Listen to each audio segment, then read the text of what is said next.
Bonjour à tous. Alors, aujourd'hui, on se retrouve pour notre deuxième séance de vocabulaire. Donc, le premier exercice que je vais vous demander, c'est de découper le tableau que je vous ai donné avec les différents mots. Ou alors, si vous ne pouvez pas découper, vous les réécrivez et vous allez essayer de les classer par paire. D'accord? Donc, par paire, ça veut dire par deux. C'est parti. Alors, vous n'oubliez pas de mettre sur pause pour faire votre exercice et après, quand vous êtes prêts, moi, je vous mettrai la correction. C'est parti. Alors, me revoici avec la correction. Donc, j'espère que ça n'a pas été trop difficile. Donc, si nous avions été en classe, je vous aurais demandé à chacun la manière dont vous les avez classés par paire. Alors là, moi, je vous donne directement la réponse, mais il fallait mettre vide avec plein. Alors, c'est dans le désordre, hein. Ça se trouve, vous n'avez pas le même ordre que moi, mais ce n'est pas grave. Vide avec plein, descendre avec monter, possible avec impossible, heureux avec malheureux, pauvreté avec richesse, connu avec inconnu, poli avec impoli, sale avec propre, s'habiller, se déshabiller, présent avec absent. Pourquoi, à votre avis, je les ai classés de cette manière-là? De quoi avons-nous parlé la semaine dernière? Est-ce que vous vous souvenez de comment ça s'appelle? Donc, j'imagine que vous êtes en train de me répondre. Donc, nous travaillons sur les contraires, d'accord? Les contraires, ou comment est-ce qu'on peut appeler ça? On appelle ça les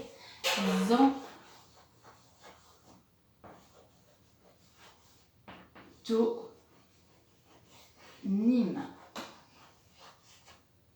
Les antonymes. D'accord? C'est le contraire de synonyme. Oui. Donc, pour dire le contraire, on utilise des mots différents. D'accord? Alors, maintenant, nous allons nous intéresser à possible et impossible. Qu'est-ce qu'on remarque?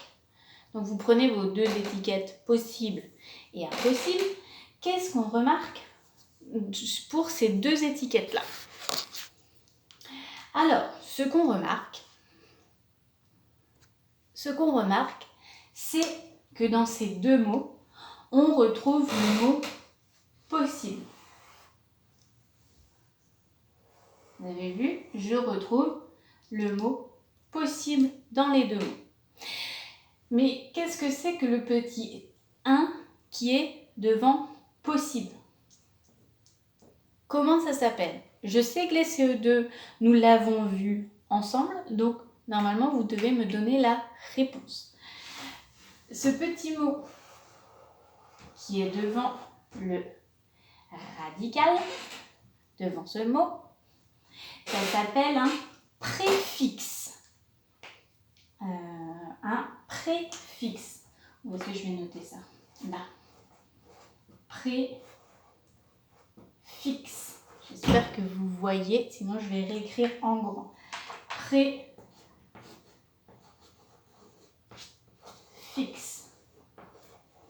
D'accord? Donc pour dire le contraire d'un mot, on peut ajouter un préfixe devant un mot.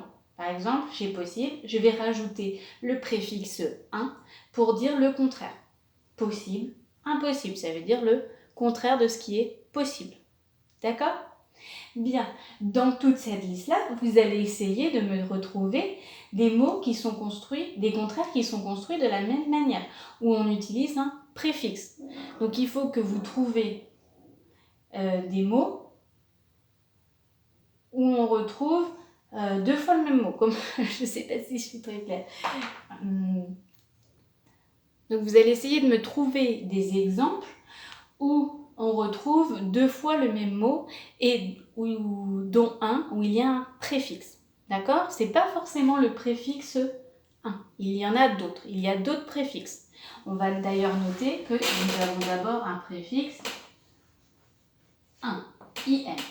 Allez-y, c'est parti. Vous mettez sur pause et quand vous êtes sûr de vous, une fois que vous avez entouré les mots, vous remettez sur lecture. Alors, il y en a plusieurs. Donc on peut commencer par celui que moi j'ai en dessous. J'ai heureux, malheureux. Dans heureux et malheureux, on retrouve le mot heureux 2 fois. D'accord?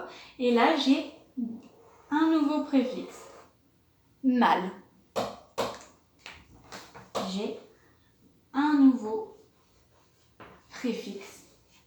Mal. Pour construire le contraire d'heureux, j'ai rajouté le préfixe mal. D'accord? Bien. Connu et inconnu. Est-ce que je retrouve 2 fois le même mot? Est-ce que je retrouve connu dans inconnu? Évidemment. Et là, quel est le préfixe qui est devant connu? Nous avons le préfixe un. D'accord? On peut le mettre un. Pourquoi, à votre avis, j'ai des fois un préfixe un avec IM et pourquoi j'ai un préfixe un avec IN? Là, tout le monde est censé savoir. Les CE1, nous l'avons vu pas très longtemps avant le confinement. La règle de M devant MBP. Ça vous dit quelque chose? Donc, je mets un M, devant B et devant P. D'accord? Là, j'ai un M parce que j'ai le P derrière. Est-ce que ça va? Bien. Poli, impoli. Est-ce que dans impoli, on retrouve le mot poli? Oui. Donc, ça fonctionne. J'ai le préfixe un. S'habiller, se déshabiller. Est-ce que dans se déshabiller, je retrouve le mot s'habiller? Évidemment. Je l'ai là. Habiller, habiller. Et là, notre préfixe, donc celui-là, on l'a encore jamais vu, ça va être le préfixe déshabiller. Dé. D'accord? C'est tout ce qu'on a comme préfixe dans les mots que je vous propose. Mais il en existe d'autres.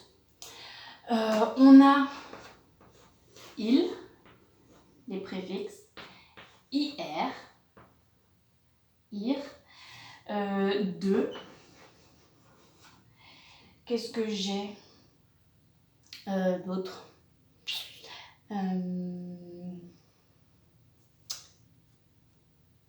Donc, essayez de me trouver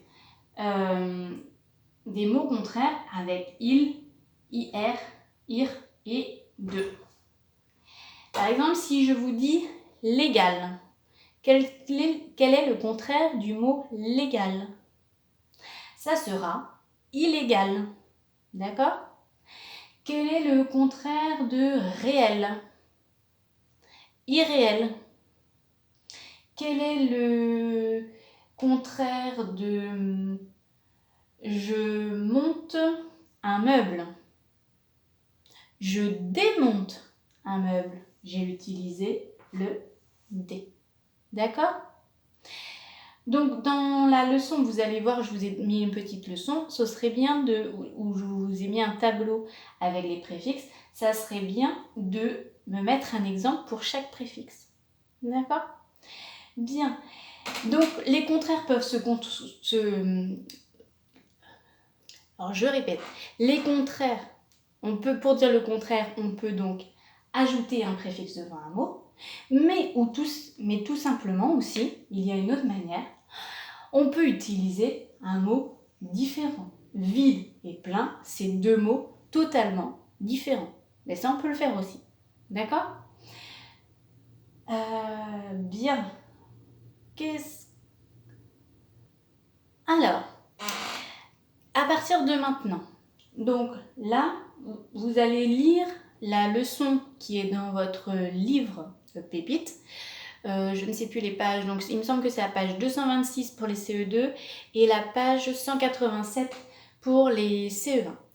Et je vais vous demander aussi de lire la leçon que je vous ai jointe dans le petit document pour le travail d'aujourd'hui. Et vous allez, si vous avez le temps, vous allez me recopier la leçon sur une feuille blanche à carreaux que vous mettrez dans votre classeur. Et vous allez essayer de compléter le tableau avec les préfixes et d'essayer de me trouver des mots pour compléter ce tableau. Vous allez voir qu'il y a des exemples ici. Donc bien sûr, vous avez le droit de les reprendre. Et vous allez voir que vous en aurez d'autres d'exemples dans le premier exercice que je vais vous demander de faire. Donc le premier exercice que je vais vous demander de faire, vous pouvez soit... Alors attendez... Vous pouvez soit découper, bien sûr soigneusement, ou pour ceux qui ne peuvent pas découper parce qu'ils n'ont pas d'imprimante ou ils n'ont pas envie tout simplement, vous pouvez réécrire les mots. Et bien sûr, je vous ai donné une aide avec les préfixes que vous devez utiliser. Donc bien sûr, vous découpez et vous collez quand vous êtes sûr de vous, plutôt que de devoir redécoller. D'accord? Et sinon ça va être sale. D'accord? Donc, dans cet exercice, vous allez avoir de nouveaux exemples pour compléter le tableau de la leçon. Oui? Et ensuite, je vous ai donné un petit exercice sous forme de mots fléchés. C'est assez amusant. Vous n'êtes pas obligé de tout faire aujourd'hui, vu que lundi et mardi, Mathias et moi ne vous donnons pas de travail. D'accord, pour préparer la rentrée du 14 mai. D'accord, donc vous pouvez prendre votre temps et vous n'êtes pas obligé de tout faire dans la journée. Parce que je pense que je vous ai mis beaucoup d'exercices. N'hésitez pas, si vous avez des questions, que vous n'avez pas compris quelque chose, vous avez le droit de m'envoyer un mail. D'accord? Allez, je vous souhaite une bonne journée et beaucoup de courage.